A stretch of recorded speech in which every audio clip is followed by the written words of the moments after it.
faqatgina seni jamolingga muyassar chiqishlik uchun bo'layotgan bo'lsa, Alloh meni ibodatimni qabul qilgan zotlar bo'lgan o'shalar.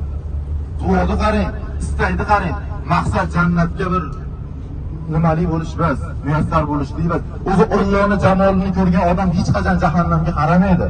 Alloh hech qachon jahannamni ko'rsatib bermaydi. Lekin ular jannatda berilayotgan al-anvoyi lazzatlardan ko'ra ham Alloh subhanahu va taoloning jamolini ko'rishlikni xohlaganlar. Allohning jamolini ko'rishlikni hamma xohlaydi. Ular jamolini ko'rishlikdan bizga so'ralaydigan narsa bu faqatgina zikrni ko'paytirib, tasbihni ko'paytirib, lag'ov gaplarni gapirmasdan ibodatda bo'lishimiz, inshaalloh Alloh taoloning jamolini ko'rishlikka muyassar bo'lishimizga dalda bo'ladi.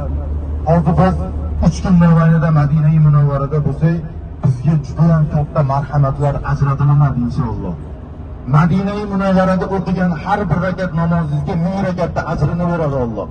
Misol uchun uyingizda 100 rakat namoz o'qisangiz, oyoqlaringiz ishib, ko'zlaringiz qizarib, boshlaringiz og'rib ketadigan darajada 100 rakat